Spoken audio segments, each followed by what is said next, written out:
Like, what are you doing playing cricket? And it's a fascinating game. And anybody who loves baseball, generally I've found baseball lovers are all about the minutiae. They're all about the stats and what those stats mean. There might be a certain score on the board, but and their team might be getting beaten, but they see in the stats that there's a certain dominance in an area, and so they they still have a hope that the outcome of the game may come their way.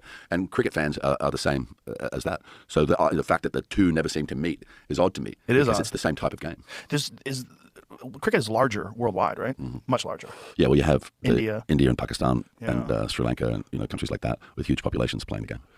Do you guys have home runs in cricket? Like where someone really cracks the ball and smashes it out of the park? It's called a six. If you hit the ball over the fence without it bouncing, you get 6 runs. And that's the Does that happen often?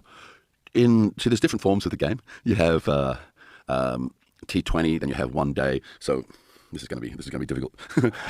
T20 means that each team gets to bowl 20 overs. An over is 6 balls. So you have 26 ball overs that you're bowling to the batting team, and they've got to try and get as many runs as they can. Okay. And then you will have a go at batting, right? So you have that version of the game, which is very short. It can happen in an evening.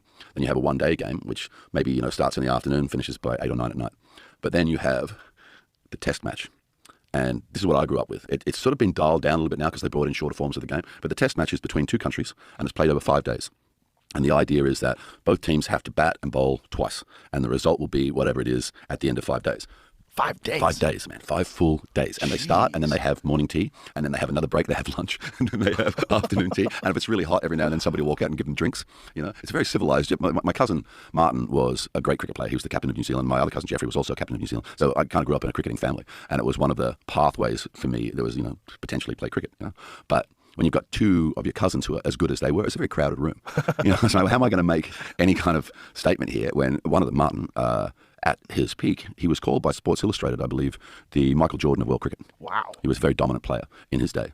And we used to discuss test matches as the gentleman's war, because you have a defined space. You have X amount of players, and you've got to stop that little ball in this gigantic 180 metre by 120 metre oval. You've got to stop that little red ball from going between the players and therefore, preventing the batsman from scoring runs. But that 5-day game, the way that it ebbs and flows, once you're into it, it's the only way you want to watch cricket. Because it's like, at one moment, your team can be just so far ahead. You're like, and then it'll turn on a dime. And day 2, things get really dark for your team. Day 3, you got an edge back again. Day 4, it's fantastic, man. And as a kid, I used to go and attend every day of a 5-day game. Wow. Yeah, it was crazy. Yeah, there's nothing like that here. No. I mean, it really requires. Just like look at the 5-day game. It's like 5 news cycles, right? Yeah. We're not really set up for that sort of patience and. How's it broadcast? Is it streamed? Television. Yeah.